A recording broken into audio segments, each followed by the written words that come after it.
کا چشمہ ہوا ہے موجزن تحریر میں، جب قلم تو نے اٹھایا اے امام محمد رضا، اعلی حضرت اعلی حضرت اے امام محمد رضا، اے امام محمد رضا۔ الحمدللہ رب العالمین والصلاة والسلام علی سید المرسلین، اما بعد فاعوذ باللہ من الشیطان الرجیم، بسم اللہ الرحمن الرحیم۔ الصلاة والسلام علیک یا رسول اللہ وعلی آلک واصحابک یا حبیب اللہ، الصلاة والسلام علیک یا نبی اللہ وعلی آلک واصحابک یا نور اللہ۔ ایک مرتبہ پھر پیش خدمت ہے پروگرام فیضان اعلی حضرت۔ آج ہمارا جو ٹاپک ہے وہ ہے اعلی حضرت امام احمد رضا، ایک عظیم رہنمائے امت۔ رہنما کہتے ہیں راہ دکھانے والے کو۔ الحمدللہ ہمارا راستہ ایک ہی ہے، دین اسلام کا راستہ۔ اللہ تبارک و تعالی نے اسے ہمارے لیے چن لیا، اور ایک سے بڑھ کر ایک نبی کریم صلی اللہ علیہ وآلہ وسلم کی امت میں رہنما آتے رہے، جنہوں نے اس راہ کو اور واضح کیا اور اس راہ پہ چلنے کو آسان کیا۔ بلا شبہ ہر دور میں الگ الگ تقاضے ہوا کرتے تھے، اور اس دور کے اپنے تقاضے ہیں، پچھلی صدی کے اپنے تقاضے تھے، اور ہر دور کے اپنے اپنے فتنے اور مسائل بھی ہوا کرتے ہیں۔ اور رہنما وہ ہوتا ہے جو اس دور کے مسائل سے بھی آگاہ ہو، لوگوں کی سوچ سے بھی آگاہ ہو، اور ان کو درست سمت اور درست زاویے کے ساتھ اسلام و قرآن و سنت کے مطابق زندگی گزارنے کا راستہ بتائے، اسے رہنما کہتے ہیں۔ ہر نیک شخص، ہر صوفی، ہر اللہ کا پیارا اور پسندیدہ بندہ رہنما بھی ہو یہ ضروری نہیں ہے، اگرچہ ان کی سیرت سے بہت سارے پہلو رہنمائی کے ملیں گے، لیکن ایک بڑے لیول پہ ہم جس کو رہنما کہیں، لیڈر کہیں، آپ سمجھ سکتے ہیں کہ یہ وصف اور یہ سعادت اللہ تبارک و تعالی اپنے خاص بندوں کو عطا فرماتا ہے۔ اور بلا شبہ امام احمد رضا خان رحمۃ اللہ تعالی علیہ انہی رہنما حضرات میں سے ایک تھے کہ جنہیں بڑے بڑے حضرت اعلیٰ حضرت کہا کرتے تھے۔ اعلیٰ حضرت نے کن کن جہاد سے رہنمائی فرمائی، اور کس طرح سے معاشرے میں ابھرنے والے فتنوں کو دبایا، انہیں دور فرمایا، اس کے لیے قلمی جہاد فرمایا، اور اپنے انداز سے، اپنے کردار سے، اپنے بیان سے، اور خاص طور پر اپنی تحریر سے، اپنی کتابوں سے آپ نے ان کا قلع کما کی۔ آج ہم کوشش کریں گے کہ اس پر کوئی سیر حاصل گفتگو کر سکیں۔ ہمارے ساتھ قبلہ رکن شورا سید ابراہیم اتاری موجود ہیں منچ پر، ماشاءاللہ قبلہ مہروز مدنی بھائی ہمارے ساتھ موجود ہیں۔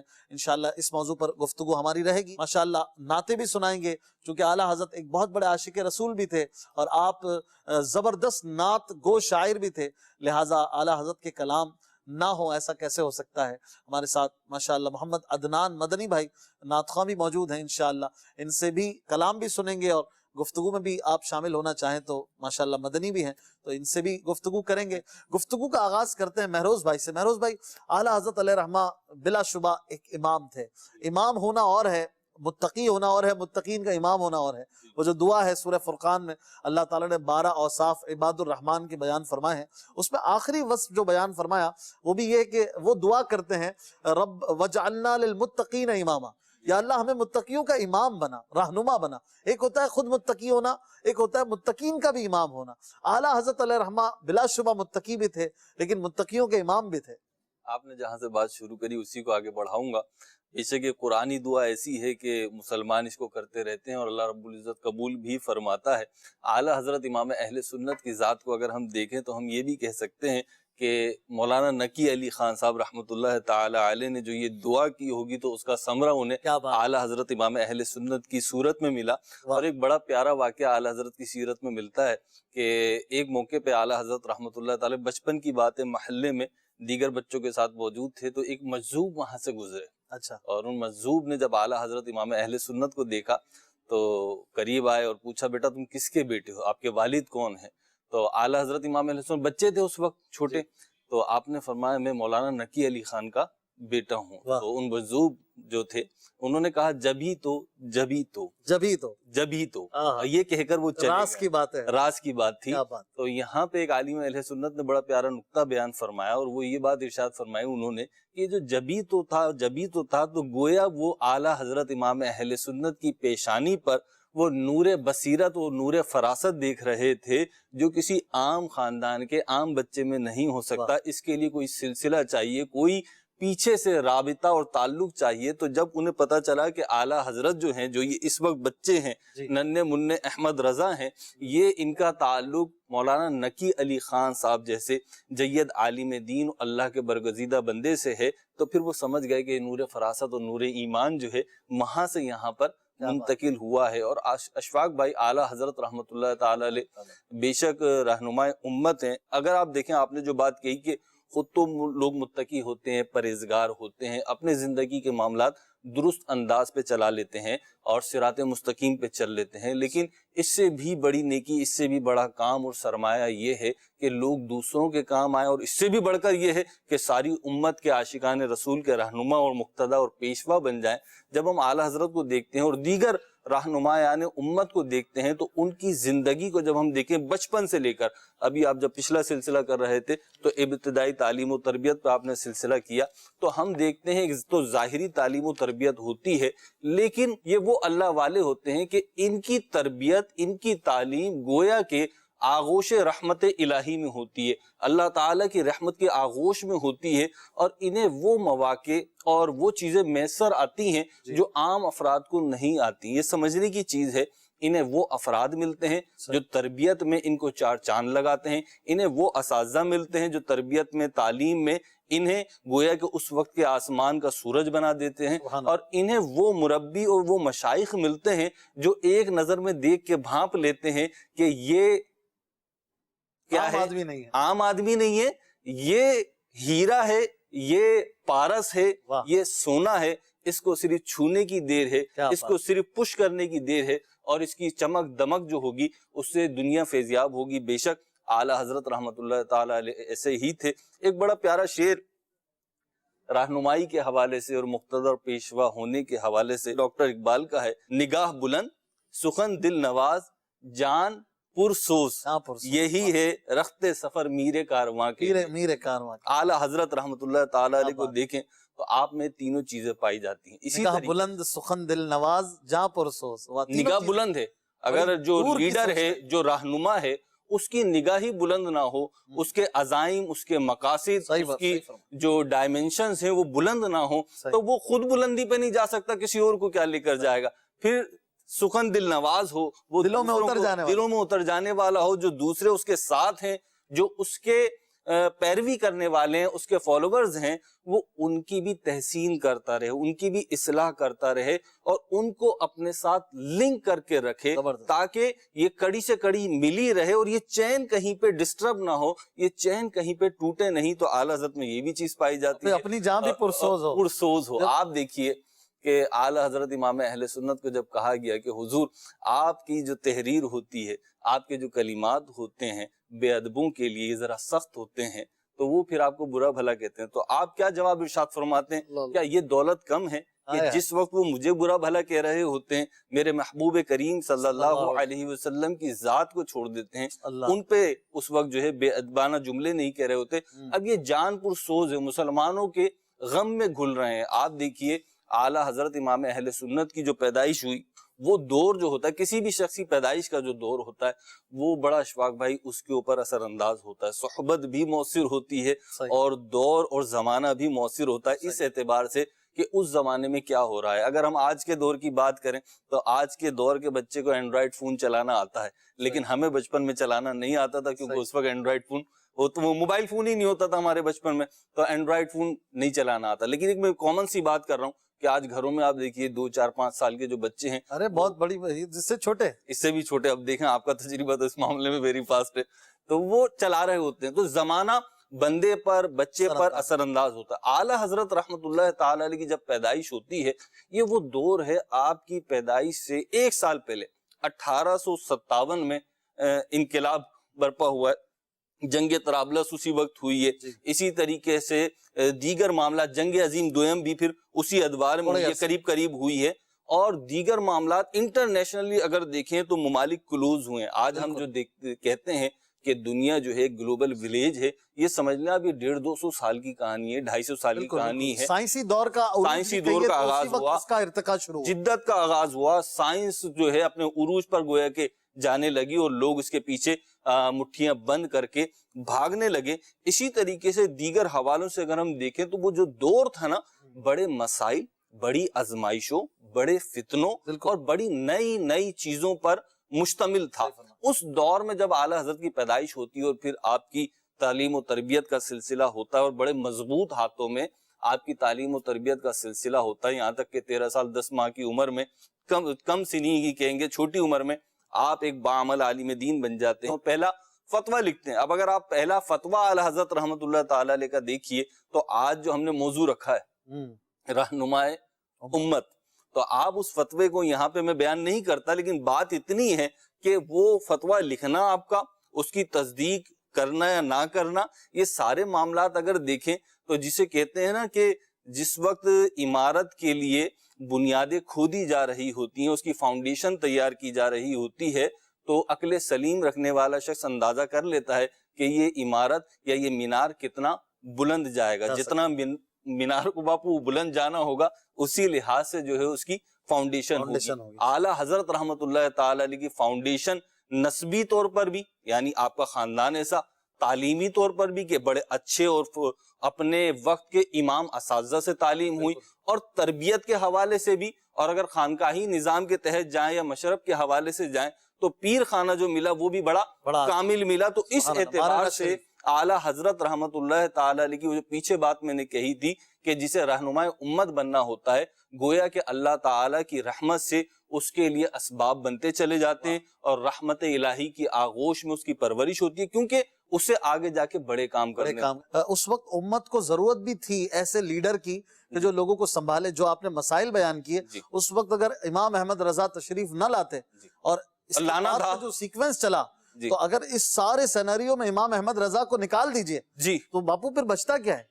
یعنی اعلیٰ حضرت کے جو کام ہیں وہ پھر یوں لگتا ہے کہ ہر شعبہ زندگی میں سرایت کرتے چلے گئے اور اصلاح جہاں نظر آتی ہے دوسرے موڑ پہ امام احمد رضا نظر آتے ہیں. جی بالکل. الحمدللہ. ان کی بات باپو ہمیں سوال لینا ہے آج کا، وہ امام احمد رضا رحمت اللہ تعالی علیہ کے والد صاحب کا نام بتائیں. جی سید صاحب کیا فرمائیں گے؟ اعلیٰ حضرت ایک عظیم رہنما امت، بہت اچھی تمہید باندھی انہوں نے شروع سے چلے، یہ جی 1857 اور اس کے علاوہ دیگر معاملات بھی انہوں نے بیان کیے ماشاءاللہ. اس حوالے سے میں یہ عرض کروں گا کہ جب دین میں اتنے فتنے اٹھ رہے تھے اور جو اس کا اظہار بھی انہوں نے کیا اپنے تمام گفتگو کے اندر، تو ایک ایسے لیڈر کی، ایک عظیم رہنما کی ضرورت تھی کہ جو اس دور میں بھیجا جاتا، اور ایسے لوگوں کو اللہ تبارک و تعالیٰ سخت فرماتا ہے. اور پھر گواہیاں ملی، علماء عرب اور عجم نے کہا کہ یہی اس صدی کے مجدد ہیں. تو دین کی تجدید کرنے والے جو ہیں جب آئیں گے، وہ یعنی مجدد آئے گا تو اس کے اندر ان تمام خوبیوں کا پایا جانا ضروری ہے. وہ اپنی زندگی ذات تک محدود ہی نہیں رہے گا، اس کے تو جو کام ہوں گے وہ رہتی پوری صدیوں تک محیط ہوں گے. اب دیکھیں اعلیٰ حضرت کو گزرے ہوئے آج جو ہے 100 سال تو گزرے گا. لاسٹ ایئر ہم نے ان کا 100 سال جو ہے ہم نے گزارا والا عرس، اور آج 101 سال ہو گئے. مگر آج بھی ان کی تحریرات کو ہم پڑھ رہے ہیں. اس دور میں جو فتنے اٹھ رہے تھے، جو دین کے اندر، جو دین کے نام پر بہت ساری خرافات ہو رہی تھی، حرام کو حلال، حلال کو حرام کہہ کر روکا جا رہا تھا، اور یہ سب چیزیں پیدا کی جا رہی تھی. امام اہل سنت تشریف لائے، بڑی اچھی بات کہی کہ بعض لوگ ہوتے ہیں وہ اپنی ذات کو نفع دیتے ہیں، اور جو مجدد ہوتا ہے وہ اپنے اندر تو ایک انجمن ہوتا ہی ہے، مگر وہ ساری عالم کے لیے وہ فیض دیتا ہے سارے عالم کو. میں اپنے ماحول کے اندر کی گفتگو کروں کہ ایک شخص ماحول میں آتے ہیں، اچھی نیکیوں والے ماحول میں آ گیا، نیک بن گیا، جماعت سے نماز کا پابند ہو گیا، ماحول میں آ گیا، اچھی صحبت میں آ گیا. اور ایک شخص ہوتا ہے ماحول گر. اچھا، ماحول گر کون ہوتا ہے؟ خود تو اپنے آپ کو فائدہ پہنچاتا ہے، دوسرے کو بھی فائدہ پہنچاتا ہے. وہ جو ماحول میں آیا اور ماحول میں آنے کے بعد وہ نیکی کی دعوت دینے لگا، دوسروں کو بھی نماز کی دعوت دینے لگا، سنتوں کی دعوت دینے لگا، اور اپنے ساتھ ساتھ لوگوں کو بناتا چلا گیا، اپنا نائب بناتا چلا گیا. میں درس دے رہا ہوں، میرے بعد اور کون درس دے گا، میں بیان کرتا ہوں اور کون بیان کریں گے، میں اجتماع میں آتا ہوں اور کون لوگ اجتماع میں آئیں گے. ہمیں بطور دعوت اسلامی اور اس دور میں جہاں ہم ہیں، جتنی ضرورت آج نیکی کی دعوت کی ہے شاید پچھلے ادوار میں اتنی نہ تھی. کیا کہتے ہیں آپ، اس دور کے اندر جتنی خرافات ہیں، جتنے گناہوں کے اڈے کھلے ہیں. پہلے لوگ جا کے سینما میں گناہ کیا کرتے تھے، آج پام پر کر رہے ہیں، اپنی ہتھیلی پر کر رہے ہیں. آج گھر گھر سینما گھر بنا ہوا. بالکل. آج سوشل میڈیا جس انداز سے گناہ جو ہے وہ نشر کر رہا ہے، اس کے سامنے ہمیں کوشش کرنی ہوگی. امام اہل سنت کے دور میں بھی بہت زیادہ فتنے تھے، آپ تشریف لائے اور جس طرح انہوں نے جو ہے اظہار کیا اس باتوں کا، تو اعلیٰ حضرت امام اہل سنت نے ہر مقام پر تحریر سے بھی، تقریر سے بھی، صحبت سے بھی، اپنے خلفاء کے بھی ذریعے بھی جو ہے وہ دین متین کا یہ کام کیا. اور پھر نہ صرف بر صغیر کے اندر بلکہ آپ سے لوگوں نے، آج ہی میں پڑھ رہا تھا، امریکہ سے لوگوں نے، افریقہ سے، بلکہ افریقہ سے تو مستقل کئی ایک سوالات آئے اور فتاوی افریقہ جو ہے اس کو پوری مرتب کتاب کیا. شائع ہوئی. سبحان اللہ. تو اعلیٰ حضرت نے ساری امت کو فائدہ پہنچایا کیونکہ وہ عظیم رہنما تھے. علماء عرب آپ سے استفتاء کرتے، بالکل. پوچھتے تھے، اور بڑے بڑے علماء جو ہے، بلکہ ججز حضرات بھی، اس وقت انگریز کی حکومت تھی لیکن ججز حضرات مسلم کورٹس میں اعلیٰ حضرت کے فتووں سے فائدہ اٹھایا کرتے، اپنے فیصلوں کی بنیاد اعلیٰ حضرت کے فتووں پہ رکھتے تھے بعض اوقات. تو یہ بھی ایک رہنما کی حیثیت ہے آپ کو کہ بڑے بڑے علماء عرب بالآخر کہہ رہے ہیں کہ لو رآہ امام ابو حنیفہ لقرت عیناہ، اگر اسے امام اعظم ابو حنیفہ دیکھ لیتے تو ان کی آنکھیں ٹھنڈی ہو جاتی اور اپنے شاگردوں میں شامل فرما لیتے. تو یہ کتنے بڑے رہنما ہوں گے. بالکل. آپ کی نے جو ایک بات کہی کہ کورٹ کے فیصلوں میں بڑے بڑے ججز جو ہیں وہاں سے رہنمائی لے رہے ہیں، مدد لے رہے ہیں، اور اسے ہیلپنگ بکس کے طور پہ فتاوی رضوی اور دیگر کتابوں کو دیکھ رہے ہیں. یہ اس دور میں نہیں تھا اشفاق بھائی، صرف آج بھی بڑے بڑے وکلا، بڑے بڑے ججز اعلیٰ حضرت رحمۃ اللہ تعالی علیہ کی کتابوں سے مستفیض ہوتے ہیں. اور میں تو یہ کہوں گا صرف ججز کی بات نہیں ہے اشفاق بھائی. جیسے ایک بات ہے، یوں تو آپ مبلغ بھی ہیں، مدنی بھی ہیں، قاری بھی ہیں، حافظ بھی ہیں، لیکن آپ کا ایک شعبہ نعت بھی ہے، آپ کلام بھی پڑھتے ہیں. اب ہدایت بخشش کو جتنا اچھا آپ سمجھتے ہیں، جتنی خوبی سے آپ ادائیگی کر سکتے ہیں، اتنی خوبی سے شاید میں یقینی طور پر میں تو نہیں کر سکوں گا. تو یہ ہوتا ہے کیا کہ آپ جس فن میں ماہر ہیں نا، آپ اعلیٰ حضرت کے اس شعبے میں خدمات کا جب مطالعہ کریں گے، جب آپ کو پتہ چلے گا، تو اس کی گہرائی اور اس کی گہرائی، اس کی جو اہمیت ہوگی وہ آپ کی نظروں میں جتنی ہوگی وہ اتنی شاید میری نظروں میں نہ ہو. یہی معاملہ ہے کہ جب ہم دیکھتے ہیں کہ دنیا بھر کے بہت سارے سائنٹسٹ جب اعلیٰ حضرت رحمت اللہ تعالی علیہ نے جب ان کے شعبے کے حوالے سے جو لکھا تھا وہ پڑھا تو وہ دنگ رہ گئے اور وہ پریشان ہو گئے کہ یہ کیا، ایک مولوی صاحب، ایک مفتی صاحب، اور وہ بریلی کے گھر میں بیٹھ کر آستانہ چلا رہے ہیں اور وہاں سے فتوے جاری کر رہے ہیں، وہاں سے کتابیں تحریر کر رہے ہیں، اور وہ بھی آج نہیں 100 سال پہلے، 150 سال پہلے.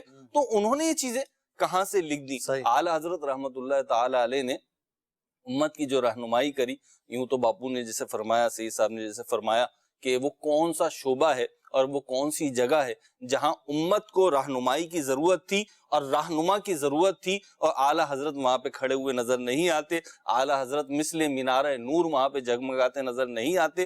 ایسی کوئی جگہ نہیں ملتی. لیکن اگر موٹی موٹی چند چیزیں بنائے، میں اپنی حوالے سے عرض کروں کہ جو میں نے مطالعہ کیا اعلیٰ حضرت کی زندگی کو مدنی ماحول میں آگے پڑھا، دعوت اسلامی کے مدنی ماحول نے اعلیٰ حضرت کہنا بھی سکھایا اور اعلیٰ حضرت کی اہمیت بھی بتائی، اور اعلیٰ حضرت کے ذریعے سے ہمیں جو کچھ ملا یقیناً یہ ہم سب بخوبی جانتے ہیں. اعلیٰ حضرت کو اگر ہم دیکھیں تو خالص مذہبی میدان میں اعلیٰ حضرت نے رہنمائی فرمائی، اسی طریقے سے علمی میدان میں، علمی اور تعلیم و تربیت کے میدان میں اعلیٰ حضرت نے اپنی خدمات اور اپنی رہنمائی عطا فرمائی. اسی طریقے سے آپ دیکھیے معاشرتی معاملات جو ہیں، ہمارے آئلی معاملات ہیں یا زندگی گزارنے کے دوران جو مختلف چیزیں ہمیں درپیش آتی ہیں، حلال و حرام، جائز ناجائز اور دیگر امور، اس میں اعلیٰ حضرت امام اہل سنت نے ہماری رہنمائی فرمائی. سیاسی معاملات میں، یا یوں کہہ لیجئے کہ پولیٹیکل جو انوائرمنٹ تھی اور پولیٹیکل جو فلسفی تھی اس وقت کی، اس کے اعتبار سے مسلمانوں کو رہنمائی کی ضرورت تھی. ظاہر سی بات ہے فرد سے معاشرہ بنتا ہے، اور معاشرہ جو ہے وہ کوئی جگہ چاہتا ہے، جغرافیائی حدود چاہتا ہے، یہی پھیلتے پھیلتے شہر بنتا ہے، صوبہ بنتا ہے، ملک بنتا ہے، اور پھر بر اعظم اور پوری دنیا ہے. اس طریقے سے اب جب ہمیں اس میں بسنا ہے تو اس وقت کے جو سیاسی حالات تھے، سیاسی تقاضے تھے، اس پر جو مسلمانوں کو رہنمائی چاہیے تھی، درکار تھی، درپیش تھی، اعلیٰ حضرت امام اہل سنت وہ بھی عطا فرمائی. سیاسی ایشوز پہ بھی رہنمائی فرمائی. بالکل فرمائی. ترک موالات اور دیگر ہے، اور غیر مسلموں کو لا کر منبر پر لایا جا رہا تھا، ان کی جے بولی جا رہی تھی، بہت سارے معاملات تھے. اس وقت کوئی لیڈر تھا جس نے ان کی رہنمائی کرنی تھی، وہ اعلیٰ حضرت تھے، اور آج بھی ان تحریرات موجود ہیں. افسوس یہ ہے اس وقت کہ جو ہے نا وہ ہم بس پڑھتے نہیں ہیں. مطالعے کا جو معاملہ ہے، اور بہت تاخیر سے بعض کتب بھی شائع ہوئیں. میں آپ کی گفتگو کے اندر داخل ہو گیا، وہ ایک پروفیسر صاحب کے پاس گئے تو انہوں نے جب بات چلی میتھمیٹکس کی تو انہوں نے کتاب نکال کے دی اور کہا کہ بھئی لوگارتم پر کتاب ہے، یہ کسی مطلب پروفیسر کی نہیں ہے، یہ امام اہل سنت اعلیٰ حضرت کی. میں نے جب پہلی دفعہ دیکھی میں بھی حیران ہو گیا. لوگارتھم پر اعلیٰ حضرت رحمۃ اللہ تعالیٰ علیہ کی کتاب. اس دور میں ایک فتنہ تھا کہ جناب وہ یوں فلاں سیارہ آ رہا ہے, ایف پورٹا نامی کوئی جو ہے سائنسدان تھا, اس نے آ کر جو ہے وہ ہلچل مچا دی, مختلف تحریرات مختلف اخبارات میں چھپنے لگی. اعلیٰ حضرت نے جو ہے اس پر تحقیق کی اور کہا ایسا کچھ بھی نہیں ہونے والا. مسلمانوں کے اندر جو بے چینی پھیلی ہوئی تھی, جو زمین سے ٹکرائے گا زمین تباہ و برباد ہو جی جائے گی, بالکل, وہ اعلیٰ حضرت تاریخ بھی بتائی تھی. جی جی. اور اس کے بعد کچھ بھی نہیں ہوا. آپ دیکھیں کہ غور کریں, جو آپ ابھی آپ کہہ رہے تھے نا کہ جناب وہ بریلی میں بیٹھ کر ایک شخص جو ہے وہ مسائل, دینی مسائل پر گفتگو کرتا ہے, فتاوے دیتا ہے, وہ آسمان پر اس کی تحقیق کیسی ہے, اس کی میتھمیٹکس کی تحقیق کیسی ہے. سر ضیاء الدین جب جاتے ہیں, ان سے کسی نے کہا, پروفیسر جو ہیں وہ سلیمان صاحب جو تھے, سلیمان اشرف بہاری, جی جی, اعلیٰ حضرت خلیفہ تھے, جی. انہوں نے کہا حضور آپ جرمنی جا رہے ہیں, آپ یہاں چلے جائیں. کہا ایک مولانا, وہ مجھے اس بات کا جواب دیں گے. جب پہنچتے ہیں تو اعلیٰ حضرت نے چند گھنٹوں میں ان کا جواب لکھا, تو انہوں نے جواب میں یہ کہا کہ یہ علم جو ہے وہ علم لدندی سنا کرتا تھا, آج اپنے آنکھوں سے بھی دیکھا. سبحان اللہ. تو جو اللہ کی عطا تھی نا ان پر, بالکل, اور جب عطا ہے تو پھر جب ان کو ملتا ہے وہ علم جس کو علم لدنی کہتے ہیں, پھر ان کے انوار نظر آتے علم ہیں. کا ہونا بھی اپنی جگہ پر ہے, علم کے ساتھ ساتھ حکمت, علم بھی ہے اور حکمت کے ساتھ اس طرح امپلیمنٹ کرنا ہے, پلاننگ جس کو کہتے ہیں.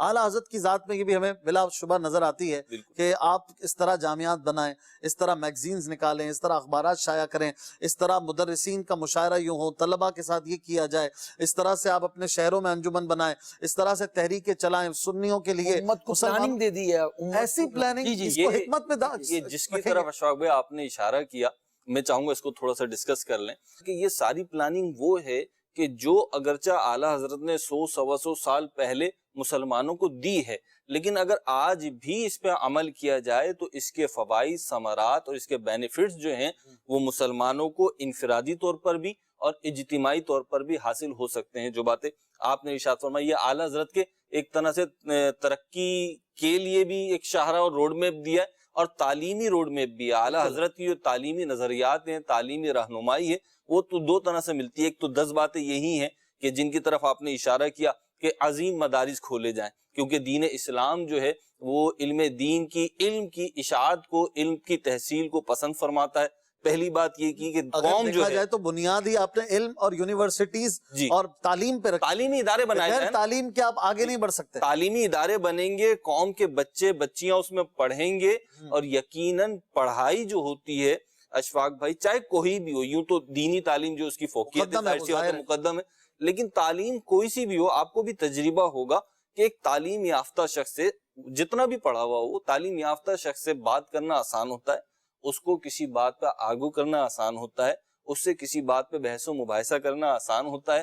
لیکن جو اس سے محروم ہو, پھر اس سے آپ کوئی لاجیکل اور کوئی اتھینٹک بات کرنے کے روادار ہو نہیں سکتے, کیونکہ وہ تو کہتا ہے کلّا کوا جو ہے وہ سفید ہے, آپ اسے کیسے منوائیں گے. تو ایک چیز تعلیم کا زور ہے کہ عظیم مدارس بنائے جائیں. پھر یہ نہیں کہ صرف عظیم مدارس بنائے جائیں, بلڈنگیں تو آج بھی موجود ہیں, ہم اپنے معاشرے میں بھی دیکھتے ہیں کہ بڑے بڑے اسکول ہیں, بعض اوقات اسکول میں سے کبھی مطلب گزرنا پڑتا ہے, پتہ چلتا ہے یہ اتنا بڑا پلاٹ جو ہے, اتنی بڑی بلڈنگیں جو ہیں جناب کس کی ہیں, اسکول کی ہے, لیکن کلومیٹرز پر ہیں, اور اس میں طلباء نہیں ہے, البتہ بھینس اور بکریاں اس کے اندر بندی ہوئی ہیں. تو یہ چیز ہے. پھر اب راغب کیسے کیا جائے بھائی, آپ نے عمارت تو بنا دی, عمارت کو استعمال کیسے کیا جائے, اس کے بینیفٹس کیسے حاصل کیے جائیں. تو فرمایا طلباء کو وظائف دیے جائیں, جو اسکالرشپس دی جائے, تاکہ جو طلباء تعلیم کی طرف نہیں آتے, اگر وہ تنگی کی وجہ سے نہیں آتے, ان کے معاشی حالات سچے نہیں ہیں, سازگار نہیں ہے, وہ تعلیم افورڈ نہیں کر سکتے, تو آپ ان کو اسکالرشپ دیجئے اور ان کو بلائیے. پھر ارشاد فرمایا کہ مدرسین کی تنخواہیں ہوں, اور یہ تنخواہیں کہنے سے مراد یہ ہے کہ جو ٹیچر ہے, کیونکہ وہ بھی جو ہے نا وہ لوگ بنا رہا ہے, لیڈر بنا رہا ہے, قوم بنا رہا ہے, مستقبل کے معمار بنا رہا ہے. اگر وہ اپنی معاشی الجھنوں میں اور دیگر چھوٹے چھوٹے مسائل میں الجھا رہے گا تو وہ اس کا ذہن یکسو نہیں ہو پائے گا. تو اس کے ذہن کو یکسو کرنے کے لیے فرمایا کہ ان کی تنخواہیں ہوں, ان کی مراعات ہوں, ان کو آسائشیں دی جائیں تاکہ اچھے طریقے سے پڑھائیں. پھر یہ اگلا جو نقطہ ہے اشفاق بھائی, آج دیکھیے, آج اسپیشلائزیشن کا دور ہے, آج مہارت کسی ایک فیلڈ کی چاہیے ہوتی ہے. اعلیٰ حضرت رحمۃ اللہ تعالی علیہ نے اس وقت فرمایا کہ طلباء کے مزاج کی جانچ ہو, صحیح, طلباء کی طبیعت کس طرف ہے. اور ایک استاد کی خوبی یہ ہوتی ہے کہ وہ اپنے پاس پڑھنے والے 10 20 50 100 طلباء میں یہ دیکھیے کہ کس کا مزاج کس طرف ہے, کس کی طبیعت کس طرف ہے.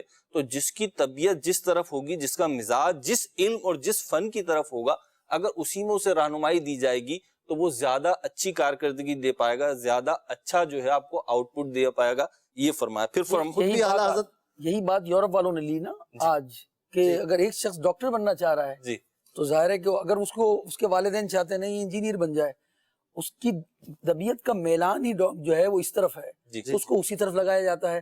یہ شخص جو ہے وہ سافٹ ویئر انجینئر بننا چاہتا ہے تو اس کو اس طرف مائل کر دیتے ہیں. اب طبیعت کا میلان جو ہے اس کو اگر ایک فیلڈ میں, مثال کے طور پر فقہ میں ہے جی, تو آپ اس کو جو ہے حدیث کا استاد بنا رہے ہیں, اور زیادہ تر میلان فقہ میں تو اس کو اس طرف لے جائیں گے. یہ جو توجہ اعلیٰ حضرت رحمۃ اللہ تعالیٰ نے, اعلیٰ حضرت بہت زبردست نباز تھے. آپ جیسے مفتی امجد علی اعظمی صاحب ہیں, وہ بن رہے تھے ڈاکٹر حکیم, اور اعلیٰ حضرت نے دیکھا کہ ان کی جو ذات میں جو چیز نظر آ رہی ہے وہ کہ فقہ کے معاملے میں یہ ماشاءاللہ مضبوط ہیں, تو اعلیٰ حضرت نے اسی طرف پھیرا. مولانا ظفر الدین بہاری ہیں, ان کو توقید کی طرف پھیر دیا, اور اس طرح سے دیکھا جائے تو وہ اپنے وقت کے اتنے بڑے امام بنے کہ ان کے پائے کا کوئی توقید دان نہیں تھا. گھڑی کیسے ملا لیا کرتے تھے. آج جتنے بھی نقشے ہمیں ملتے ہیں دنیا میں عاشقان رسول کے پاس جو ہیں, اس میں ان کا بہت بڑا کردار ہے. باقاعدہ کتابیں لکھ دی انہوں نے, اصول اور قواعد و ضوابط لکھ دیے تاکہ اس کو دیکھ کر آج دنیا بھر کے نقشے بنا رہے ہیں. یہ خود نا باپو, یہ جو بات ابھی اشفاق بھائی نے شروع کری, یہ خود ایک وصف ہے, یہ بھی ایک رہنمائی کا انداز ہے کہ آپ نے افرادی قوت کو درست استعمال فرمایا. اور اگر آپ دیکھیں اعلیٰ حضرت کے صرف خلفاء کو دیکھیں نا آپ, تو آپ کے خلفاء کسی ایک جہت پر نہیں ملیں گے آپ کو. یوں تو ان کی عقیدتیں, ان کے نظریات ایک ہیں, لیکن ان کی مہارتیں آپ کو جدا جدا ملیں گی. جیسے آپ نے چھیڑا ابھی کہ حضرت امجد علی اعظمی رحمۃ اللہ تعالیٰ علیہ جو یہ فقہ میں مہارت رکھتے تھے, ان کی جیسا فقہ میں مہارت رکھنے والا اعلیٰ حضرت کے خلفاء میں شاید دوسرا نہیں, بلکہ اعلیٰ حضرت نے خود بیان فرمایا. صاحب بہار شریعت ہیں, بہار شریعت اس کا منہ بولتا ثبوت ہے, اور قاضی بنایا تھا, اپنے بچوں کو بھی ان کے ماتحت رکھا اور ان سے فقہ سیکھنے کا. ان کا ذہن کیسے بنایا, وہ حکیم بن چکے تھے نا, طب انہوں نے مطلب کھول لیا تھا, تو اعلیٰ حضرت چاہتے تھے کہ بھائی وہ اس راہ پر آئے, اور وہاں جو ہے وہ طب میں چلے گئے تھے, تو فرمایا طب میں یہ ہے کہ صبح صبح قارورہ دیکھنا پڑتا ہے. اس طرح ذہن بنائے اور ان کو یہاں لے کر آئے, اور آج پھر وہ صدر الشریعہ بنے نا, اس میں صبح صبح قرآن حدیث دیکھنے کو مل جاتا ہے. یہ کیسی زبردست ایک ہی بات تھی, پوری زندگی تبدیل ہو گئی. جی پوری زندگی تبدیل ہو گئی, اور اعلیٰ حضرت نے وہ چیز ان میں سے نکالی کہ ان کے اندر یہ صلاحیت ہے, تو ان کو وہیں لگایا. آپ دیکھیے ظفر الدین بہاری رحمۃ اللہ علیہ کی بات ہوئی. اچھا, شاہ عبد العلیم صدیقی رحمۃ اللہ تعالی علیہ کو دیکھیے, ان کے اندر دعوت و تبلیغ اور دین اسلام کی ترویج و اشاعت اور ایک جو سفارتی امور ہوتے ہیں اس حوالے سے, اس میں مہارت دیکھی گویا کہ, تو ان کو اسی طرف جانے دیا. تو اعلیٰ حضرت رحمۃ اللہ تعالی کے جتنے خلیفہ گزرے ہیں, میں صرف خلیفہ کی بات کر رہا ہوں, جو مہروز بھائی معذرت کر, حکیم الامت کو دیکھیں اور صدر الافاضل کو دیکھیں, لاجکس سے آپ قرآن اور حدیث سے جو لاجکس بیان کرتے ہیں, حکیم الامت کا اپنا ایک وصف ہے کہ خود اعلیٰ حضرت اور امام علیہ سنت کی, مفتی احمد یار خان نعیمی علیہ رحمہ, اور اس کے ساتھ ایجوکیشن سیکٹر پر بات ہو رہی ہے, تو خود امام علیہ سنت کی اپنی ایجوکیشن کے معیار کو ہم کیا ناپیں گے تولیں گے. حال یہ ہے کہ آج دنیا بھر میں دسیوں لوگ علوم اعلیٰ حضرت پر پی ایچ ڈی کر رہے ہیں. ارے واہ, 100 سے زائد پی ایچ ڈیز اعلیٰ حضرت پر ہو چکی ہیں. سبحان اللہ. ایک ایک وصف پہ, صرف شاعری پہ دیکھیے کتنی پی ایچ ڈیز ہو چکی ہیں. اور کسی شخص کے لیے کہا جاتا ہے کہ کسی شخص کے لیے دنیاوی طور پر پی ایچ ڈی بہت بڑی ڈگری ہے, کہا جاتا ہے اس سے بڑی نہیں, ایک ڈی لیٹ کی ڈگری ہے وہ اس سے بڑی, لیکن وہ پھر وہ بہت کم شاذ ہوتی ہے. نارملی جو ہے پی ایچ ڈی آخری ڈگری مانا جاتا ہے. تو آپ دیکھیے کسی شخص پر, کسی نظریے پہ, کسی کتاب پر ایک پی ایچ ڈی ہو جائے نا اشفاق بھائی, تو وہ شادیانے بجائے جاتے ہیں, بڑی بڑی کانفرنسیں کی جاتی ہیں, بڑے بڑے دھوم دھام سے خبریں شائع کی جاتی ہیں. اعلیٰ حضرت امام اہل سنت کی ذات وہ ہے کہ آپ کی شاعری پہ کئی پی ایچ ڈیز ہو چکی ہیں. آپ کے فتاوی رضویہ شریف جو ہے اس کی 2-3 جہاد پہ پی ایچ ڈی ہو چکی ہے. اعلیٰ حضرت کی ذات کو دیکھیں تو آپ کے ایک ایک وصف پہ, یعنی اعلیٰ حضرت کا ایک وصف ہے عشق رسول, اس پہ پی ایچ ڈی ہو چکی ہے. اعلیٰ حضرت کا ایک وصف ہے کہ آپ فقیہ اسلام ہے, اس پہ پی ایچ ڈی ہو چکی ہے. اعلیٰ حضرت کا ایک کارنامہ ہے کنز الایمان, اس پہ پی ایچ ڈی ہو چکی ہے. اچھا, کنز الایمان کو دیکھیے تو ایک ترجمہ قرآن ہے, لیکن اس پہ بھی 1 سے زائد پی ایچ ڈیز ہو چکی ہیں مختلف عنوانات پر. تو بالکل درست بات کہی. اور میں یہاں پہ یہ عرض کرنا چاہوں گا, اس بات کو کنکلوڈ کر دوں کہ اعلیٰ حضرت رحمۃ اللہ تعالی علیہ نے افراد تیار کیے. اشفاق بھائی چھوٹی بات نہیں ہوتی, ہم نے لیڈر کی بات کی تھی, رہنما کی بات کی تھی. رہنما کا کام صرف یہ نہیں ہوتا وہ کہ امت کے درد میں دکھ میں ہر جگہ جو ہے گھلے جا رہا ہے. گھلنا اس کا کام نہیں ہوتا, صرف یوں بولنے تو کے ساتھ ساتھ کچھ اور بولنے کے ساتھ ساتھ وہ کچھ کرے, ہر جگہ اسے پہنچنا ضروری نہیں ہوتا, بلکہ وہاں پر بھیجنے کے لیے کیا ضروری ہے اسے یہ دیکھنا پڑتا ہے, جسے آپ کہتے ہیں کہ جناب ترجیحات سیٹ کرنی پڑتی ہیں, اسے اپنی پرائیورٹیز سیٹ کرنا پڑتی ہے کہ کون سے امور ایسے ہیں جو مجھ ہی کو کرنے ہیں, اور کون سے امور ایسے ہیں جو مجھے کسی دوسرے کے سپرد کرنے, دوسرے کے ذریعے کرانے, اور کون سے امور ایسے ہیں جو کسی دوسرے کو دے دوں اور صرف نگرانی کرتا رہوں, اس کی جانچ پڑتال کرتا رہوں. تو اعلیٰ حضرت نے یہ افراد دیا. اب ظاہر سی بات ہے, ابھی جیسے بات ہو رہی تھی, اللہ نے چاہا تو آپ کبھی اس پہ بھی سلسلہ کر لیں گے کہ اعلیٰ حضرت رحمۃ اللہ تعالی علیہ کے خلفاء اور آپ کے جو مشائخ, تو خلفاء پہ جب بات کریں گے تو ان کی ڈائمنشن بہت مختلف ملیں گی. یہ امت کے لیے ایک بہترین تحفہ دیا, اور پھر ان خلفاء نے جو علوم تھے, جو فنون ان کے پاس تھے, وہ اپنے پاس قید نہیں رکھے, پھر انہوں نے تیار کیے. جیسے عدنان بھائی نے ماررہ شریف, حضرت ابو الحسین احمد نوری رحمۃ اللہ علیہ, شاہ آل رسول رحمۃ اللہ علیہ, یہ ان حضرات کا واللہ احسان ہے, انہوں نے اعلیٰ حضرت امام احمد رضا جیسی ہستی امت کو دی کہ جس نے دینی دنیاوی ہر سطح پر لوگوں کی رہنمائی کی. الحمدللہ. جی آپ بات پوری کر لیں, پھر آج کلام بھی سننا ہے اور ہر سلسلے میں شامل. بات یہ ہے کہ میں یوں خوش بھی ہوں, بات تو پوری شاید ہی ہو, لیکن جو ہمارا پیغام تھا کہ اعلیٰ حضرت کی ایک رہنمائی یہ ہے کہ آپ نے افراد تیار کیے. آپ دیکھیں بہت سارے شعبے ہیں, آپ بھی کبھی نجی طور پر بیٹھتے ہوں گے, مختلف افراد سے ملتے ہیں, تو لوگ کہتے ہیں یہ بھی کریں, یہ بھی کریں, یہ بھی کریں. یوں تو دعوت اسلامی 100 سے زائد شعبوں میں دین کی خدمت کر رہی ہے, لیکن آپ کا اور میرا تعلق دعوت اسلامی سے, تو ہم کہیں پہ بھی جاتے ہیں, نجی طور پر بھی جائیں گے تو لوگ ہم سے کوئی نہ کوئی دعوت اسلامی کی بات کرتے ہیں. باپو کو اس کا زیادہ تجربہ ہے کہ بھائی یہ بھی کرنا چاہیے, یہ بھی کرنا چاہیے, لیکن اس میں بہت ساری باتیں ہوتی ہیں. اس میں سے ایک رکاوٹ یہ ہوتی ہے, کرے کون, صحیح کرے کون. یوں تو دعوت اسلامی کے پاس افراد کی کمی نہیں ہے, اللہ کی رحمت سے امیر اہل سنت کو اعلیٰ حضرت کا کامل فیضان ملا ہے. افراد کی کمی یوں تو نہیں ہے کہ جب چاہیں گے گویا کہ جو ہے نا سمندر میں ہاتھ ڈالیں گے اور کوئی نہ کوئی مرد کلندر آ جائے گا ایسا جو وہ شعبہ سنبھال لے گا. لیکن بات یہ ہے کہ ظاہری اعتبار سے اور فوری طور پر اور سلیکشن کے اعتبار سے بہت سارے کام کرنے کے لیے افراد چاہیے ہوتے ہیں, اور اس کے لیے طریقے کے اہل جو لیاقت بھی رکھتے ہوں, قابلیت بھی رکھتے ہوں, ان کے اندر کڑھن بھی ہو کام کرنے کی, وہ نہیں مل پا رہے ہوتے.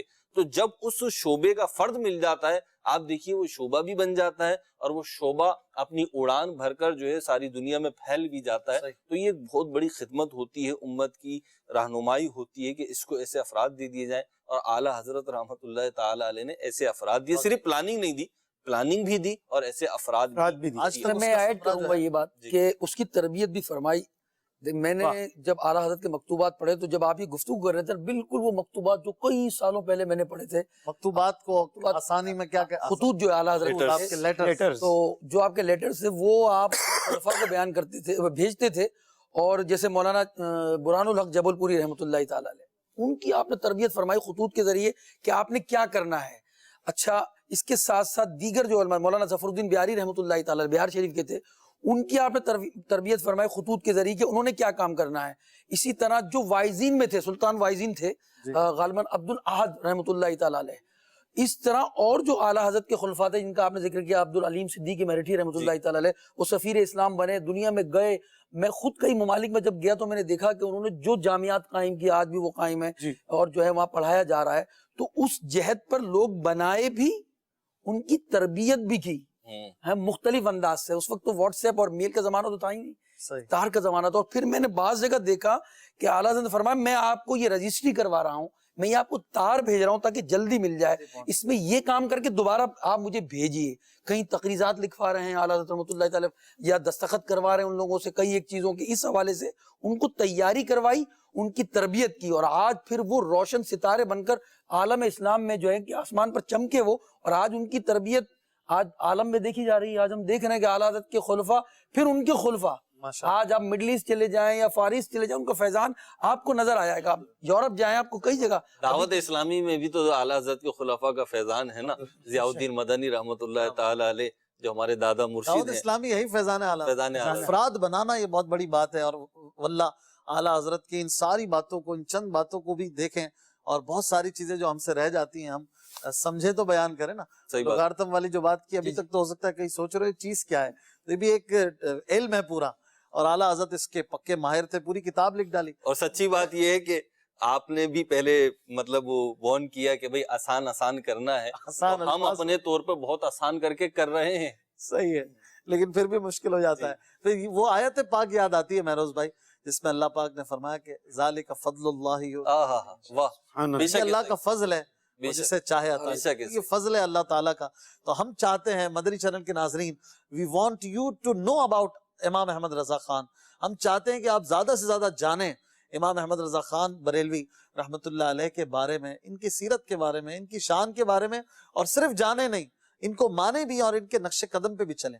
آج دعوت اسلامی کے امیر بانی دعوت اسلامی مولانا الیاس قادری صاحب نے انہیں اپنا آئیڈیل بنایا ہوا ہے.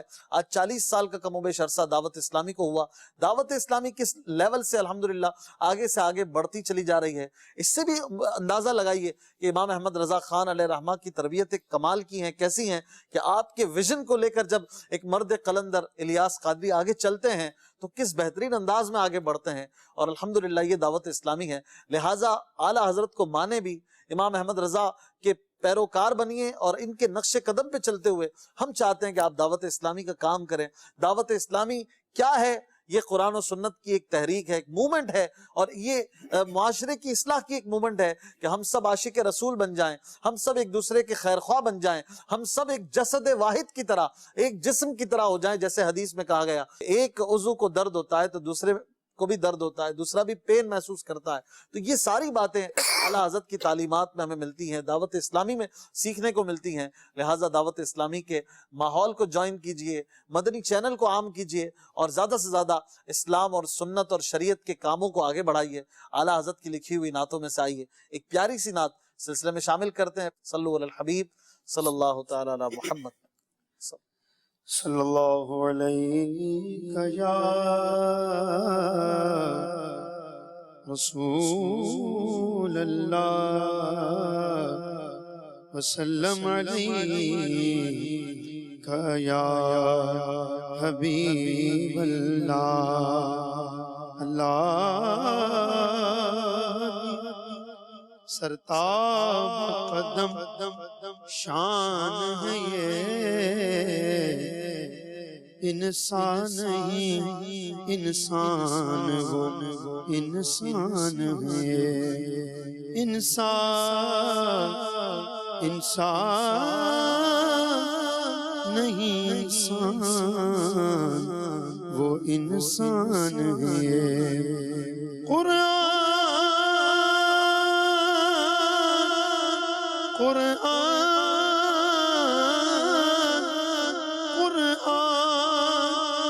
تو ایمان بتاتا ہے انہیں، ایمان یہ کہتا ہے میری جان ہے. ایمان یہ کہتا ہے میری جان ہے. صلی اللہ علیہ یا رسول اللہ وسلم علیہ یا حبیب اللہ. نبی سرور رسول و ولی ہے، نبی سرور ہر رسول و ولی ہے. نبی رازدار مع اللہ علی ہے، نبی رازدار مع اللہ علی ہے.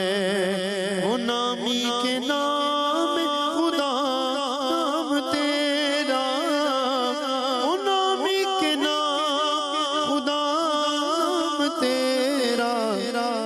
رؤوف و رحیم علیم و علی ہے، رؤوف و رحیم و علیم و علی ہے. نبی سرور ہر رسول و ولی ہے. نکیرین کر دیکھتا تعظیم میری، نکیرین کر تعظیم میری. پھر فدا ہو کہ تجھ پہ یہ عزت ملی ہے، فدا ہو کہ تجھ پر یہ عزت ملی ہے، فدا ہو کہ تجھ پر یہ عزت ملی ہے، تلا تم کشتی پہ طوفان غم کا، یہ کیسی ہوا مخالف چلی ہے، نہ کیوں کر کہوں یا حبیبی اغیثنی، نہ کیوں کر کہوں یا حبیبی اغیثنی، اسی نام سے ہر مصیبت ٹلی ہے، اسی نام سے ہر مصیبت ٹلی ہے، نہ کیوں کر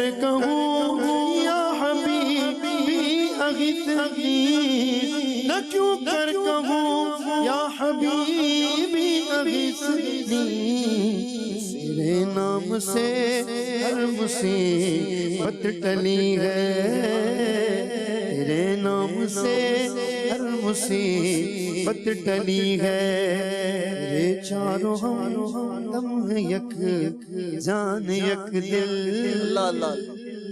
تیرے چاروں ہم دم ہے یک جان یک دل، تیرے چاروں ہم دم ہے یک جان یک دل، تیرے چاروں ہم دم ہے یک جان یک دل، ابو بکر فاروق عثمان علی ہے، ابو بکر فاروق عثمان علی ہے، ابو بکر فاروق عثمان علی ہے، خدا نے کیا تجھ کو آگاہ سب سے، دو عالم میں جو کچھ خفی ہو جلی ہے، کروں عرض کیا تجھ سے عالم سر، کروں عرض کیا تجھ سے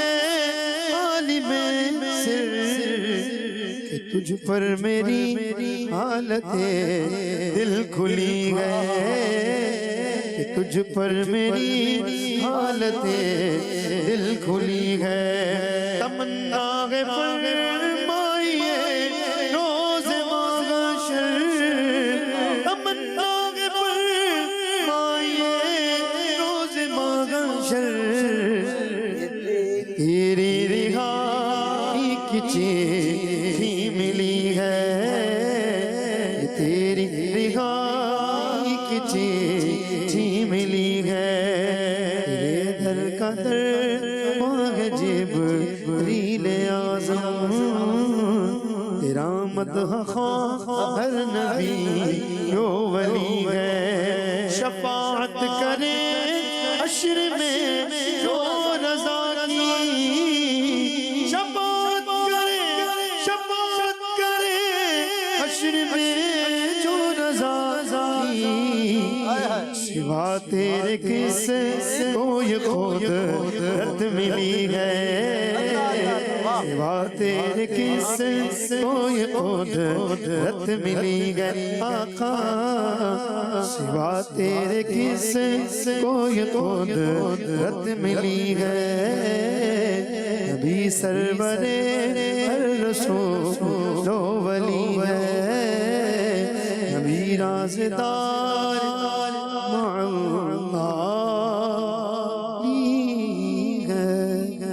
کیا بات ہے، کیا کلام ہے، سبحان اللہ، جس سمت آ گئے ہیں سکے بٹھا دیے ہیں۔ بالخصوص شاعری اور نظم مہروز بھائی، یہ تو بہت بڑا کردار اور رول رکھتا ہے اصلاح کے معاملے میں، رہنمائی کے معاملے میں، اور اعلیٰ حضرت کی شاعری اور نظم میں بالخصوص اب یہ کلام دیکھ لیجئے، ایک ایک شعر میں عقیدہ ہے تو کہیں پر عرض ہے تو کہیں پر کیا التجا ہے، اور کیا قرآن سے میں نے نعت گوئی سیکھا، قرآن سے میں نے نعت تو بات یہ ہے کہ اعلیٰ حضرت آپ نے درست بات کی کہ شاعری بھی جو ہے بہت زیادہ گہرا اثر ڈالتی ہے، اور اس زمانے میں، جس زمانے میں اعلیٰ حضرت یہ لکھ رہے ہیں، ایک فتنہ چلا تھا سید صاحب کہ امام اہل سنت کے سامنے سوال بھی آیا کہ نبی کریم صلی اللہ علیہ وسلم سید الانبیاء ہیں کہ نہیں ہیں؟ جی یعنی آپ سید ٹھیک ہے بہت المرسلین۔ بڑے نبی ہیں لیکن سید المرسلین ہیں کہ نہیں؟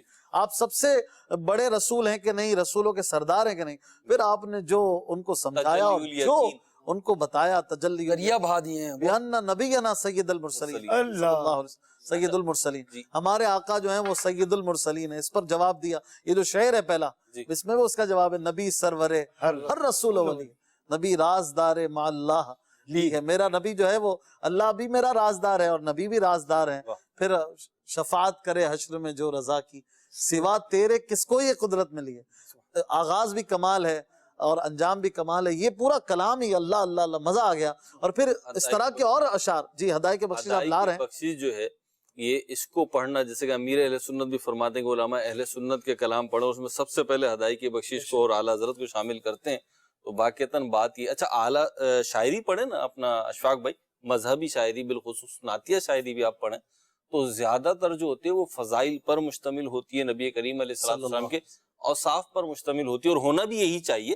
ظاہر سی بات ہے بہت بڑی نعمت ہے، صحابہ کا طریقہ ہے، یہی لیکن اعلیٰ حضرت رحمت اللہ تعالی کی جب نعتیہ شاعری ہم پڑھتے ہیں تو اس میں اصلاح عقائد و اعمال ہوتی ہے، اس میں جیسا کہ آپ نے فرمایا فتنوں کا رد ہوتا ہے اور ایک امت کی خیر خواہی ہوتی ہے۔ وہ ہے نا کلام، سونا جنگل رات اندھیری چھائی بدلی یہ رہنمائی امت کا کتنا بڑا سرمایہ یہ کلام، یہ کلام، یہ ہے۔ اس کے علاوہ وہ یہ راہ پورا فلسفہ ہے یہ کلام۔ راہ پرخار ہے کیا ہونا، راہ پرخار ہے کیا ہونا ہے، یہ کلام بھی آخرت کی فکر دلانے کے حوالے سے۔ پھر آپ وہ لے لیجئے، وہ جو ہے ایمان ہے، قال مصطفی، قرآن ہے، حال مصطفی، اس طرح کے کلام جو ہیں وہ عشق رسول جہاں بڑھاتے ہیں، وہیں پر کئی جگہوں پہ فکر جو ہے اس کی جو ہے خوف آخرت، فکر آخرت، قبر کا بیان، یہ بھی بڑھاتے ہیں۔ بالکل عقیدے کا ذکر کیا، خدا نے تجھے کیا، خدا نے کیا تجھ کو آگاہ سب سے، دو عالم میں جو کچھ خفی و جلی ہے، کروں عرض کیا تجھ سے اے عالم السر، اللہ، تجھ پر میری حالت دل کھلی ہے۔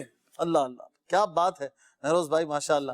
اعلیٰ حضرت کی شاعری پر تو ظاہر پورا سلسلہ ہوگا بھی، اور رہنمائی امت میں شاعری کا کردار ہے، بڑا کردار ہے۔ چمک تجھ سے پاتے ہیں سب پانے والے، میرا دل بھی چمکا دے چمکانے والے، تو زندہ ہے واللہ، تو زندہ ہے واللہ، میرے چشم عالم سے اور کوئی غیب کیا تجھ سے نہا ہو، جب نہ خدا ہی، جب نہ خدا ہی۔ یہ دشمن کو ایسا جلا بھنا دیتا ہوگا، یہ جو دشمن نہیں مانتا ہے، اعلیٰ حضرت جو کی چاہتا ہے کہ نہیں مانو آقا کو۔ اعلیٰ حضرت کی شاعری کو بھی اگر آپ دیکھیں تو اعلیٰ حضرت کی شاعری میں بھی دلائل کا سمندر ہوتا ہے، انبار انبار، یعنی ایسا نہیں ہوتا کہ ہوا میں شاعری ہو رہی ہے کچھ جیسے بھی۔ ایک آیت بیان، ایک بات دعویٰ بیان کیا، پھر دلیل ہے اس کے ساتھ، جو آپ نے ابھی شعر پڑھا، وہ جو ہے وہ نامی کہ نام خدا نام تیرا، یہ دعویٰ ہے۔ نامی مانے بڑا نام والا، یعنی بڑھنے والا، جس کا مرتبہ اتنا بڑا حضور کا مرتبہ بڑھ گیا کہ نام خدا نام تیرا، خدا کے ناموں کی کچھ الفا، کچھ صفاتی نام جو ہیں حضور کو بھی ملے۔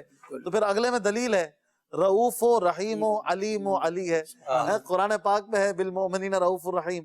اس طرح کے اور اب اس کا انکار کیسے ہوگا؟ کیسے ہوگا؟ جو قرآن دعوے کے ساتھ دلیل ہے، اور دلیل ایسی جس کا توڑ نہیں، مطلب جو اسلام کا دعوے دار ہے، جو مسلمان ہے، جو قرآن کو ماننے والا، وہ اس کا کیسے انکار کرے گا؟ اللہ بھی رؤوف ہے، اس کے عطا سے نبی پاک علیہ السلام بھی رؤوف ہے، وہ رحیم ملانا تو ہے ہی نہیں، معاذ اللہ۔ اللہ تعالیٰ ذاتی طور پر ہے، اس کو کسی نے نہیں دیا، بالکل۔ اور یہ رافت اور رحمت حضور کو جو ملی وہ اللہ کی عطا سے، صلی اللہ۔ اعلیٰ حضرت رحمت اللہ تعالی کے حوالے سے ایک بات بڑی اہم، آپ نے فتنوں کا اور شاعری کا ذکر کیا کہ فتنے پیدا ہوئے، اعلیٰ حضرت نے اس کا رد کیا اور پھر شاعری کے ذریعے بھی امت کی رہنمائی کری۔ یہاں پہ جو اپنی آخری بات آئی کہ اللہ رب العزت وحدہ لا شریک ہے، ہمارا معبود ہے، اور کوئی اس سا نہیں ہے، کوئی اس کا ہمسر نہیں ہے، کوئی اس جیسا ہے ہی نہیں۔ اور آقا کریم علیہ الصلوۃ والسلام، ہمارا عقیدہ جو ہے وہ دیکھیں تو وہ جو مختصر ایک مصرے میں کہتے ہیں کہ بعد از خدا بزرگ تو ہی قصہ مختصر، یہ بڑی مختصر سی وضاحت ہے۔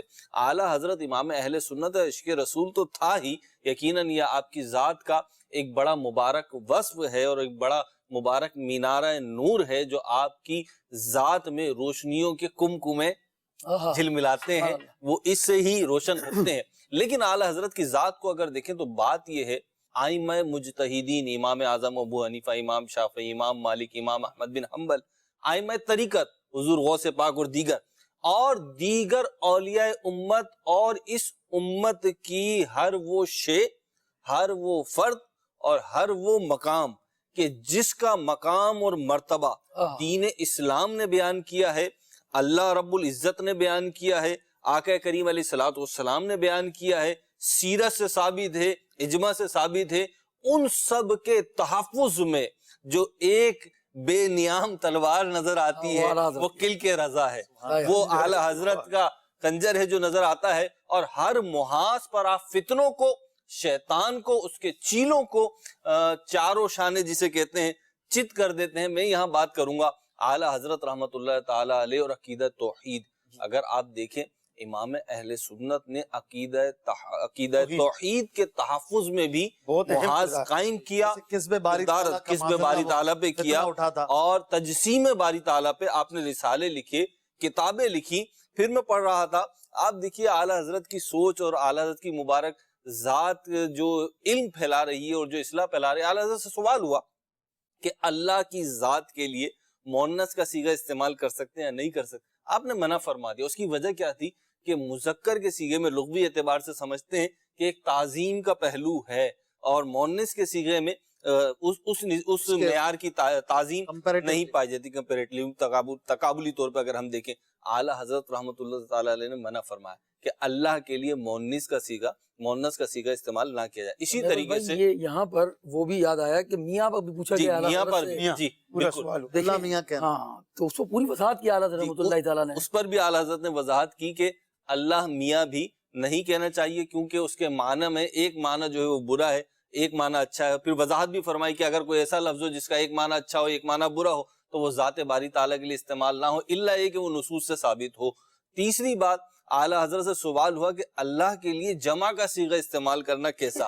اب دیکھیے، آپ ایک فقیہ ہیں اور ماہر فقیہ ہیں، قرآن و حدیث پہ آپ کی نگاہ ہے، اور ایک فقیہ کی شان یہی ہوتی ہے، ایک مفتی کی شان یہی ہوتی ہے کہ جو حکم شریعت ہے اس کو بیان کرے۔ اعلیٰ حضرت رحمت اللہ تعالی علیہ قرآن کی آیتوں احادیث کریمہ کو بیان کر کے ارشاد فرماتے ہیں کہ اگرچہ اللہ تعالیٰ کے لیے جمع کا صیغہ آیا ہے اور اس کے استعمال کرنے کو، یعنی میں اپنے الفاظ میں بیان کر رہا ہوں اس بات کو، ناجائز نہیں کہیں گے، لیکن اللہ رب العزت کے لیے انسب بہتر ترین یہی ہے کہ واحد کا صیغہ استعمال ہو، کہ وہ ذات واحد ہے تو اس کے لیے وہ یکتا ہے، واحد ہے، کوئی اس کا ہمسر نہیں ہے، تو اس کے لیے جب لفظ استعمال ہو تو وہ بھی واحد کا استعمال ہو، سنگیولر استعمال ہو، اور پلورل استعمال، جمع کا صیغہ جو ہے تاکہ کسی قسم کا شائبہ بھی نہ رہے۔ اب یہ اللہ کی ذات سے آپ کا لگاؤ، اس کی معرفت، محبت، خوف پر دال ہے۔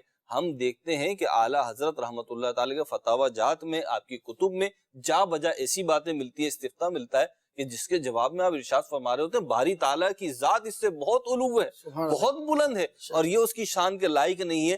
تو عقیدہ توحید اور اس کے اطراف میں، یعنی اللہ تعالیٰ کی ذات، اس کی صفات، اس کے اوصاف، اس کے جو بھی چیزیں ہیں، اس کے حوالے الوہیت، تقدیس و الوہیت کہہ لیں اب جس کو سمجھ میں آئے، ماشاءاللہ، بے شک، کیا بات۔ تو اس کے تحفظ میں بھی اعلیٰ حضرت سرگرم نظر آتے ہیں۔ ہر مقام اللہ والوں کا یہ کام ہے نا کہ وہ اللہ سے ملاتے ہیں۔ جی تو ظاہر ہے ایک ہوتا ہے فنا فی الشیخ ہونا، جی، فنا فی الرسول ہوتا ہے، پھر فنا فی درجات ہیں۔ تو اعلیٰ حضرت ہمیں تینوں درجات پہ ماشاءاللہ بطور کمال نظر آتے ہیں۔ اور کالز بھی شامل کرنی ہے، کافی دیر ہو گئی، کالز دے دیں، کچھ کالز شامل کرتے ہیں، ہمارا وقت بھی تھوڑا رہ گیا ہے اور سیگمنٹس بھی لینے ہیں، سوال کا جواب بھی دینا ہے، کالز لے لیں۔ عبد الخالق اطاری سے عرض کر رہا ہوں، ماشاءاللہ بہت ہی پیارا سلسلہ، اللہ عز و جل ہم سب کو فیضان اعلیٰ حضرت نصیب فرمائے۔ دوسرا یہ تھا کہ ہدایت کے بخشش جو نام ہے اعلیٰ حضرت کے کلام کا، تو یہ نام کیا اعلیٰ حضرت نے خود رکھا تھا؟ اور دوسرا یہ ارشاد فرمائیں کہ کیا ہدایت کے بخشش اعلیٰ حضرت رحمت اللہ تعالی علیہ کی حیات مبارکہ کے اندر ہی چھپ چکی تھی؟ اس حوالے سے کچھ مدنی پھول ارشاد فرما دیں۔ السلام علیکم ورحمۃ اللہ وبرکاتہ۔ ہدایت کے بخشش کا مطلب ہے بخشش کے باغات، اور یہ اعلیٰ حضرت کے حیات پاک میں ہی چھپ چکی، دو حصے اعلیٰ حضرت کے دو حصے چھپے تھے، اور یہی ہم اس کو ہی پڑھتے ہیں، اور اعلیٰ حضرت نے اس کا نام خود ہی رکھا اور پسند فرمایا۔ جو ناقص معلومات کسی اور نے رکھا ہو تو پسند فرمانا بھی رکھنے کے زمرے میں آ ہی جاتا ہے، اور بڑے زبردست اس کا مطلب ہے بخشش کے باغات۔ اور امیر علیہ سنت کی اعلیٰ حضرت سے محبت کیسی ہے کہ آپ نے اپنے دیوان کا نام اسی مناسبت سے وسائل بخشش، یعنی بخشش کے راستے یا طریقے یا وسیلے۔ 1925 کے اندر جب یہ پرنٹ ہوئی تھی، اس کا ایک نسخہ الحمدللہ، اس کی ایک فوٹو کاپی جو میں نے دیکھی تھی، الحمدللہ دیکھنے کا مجھے سعادت ملی،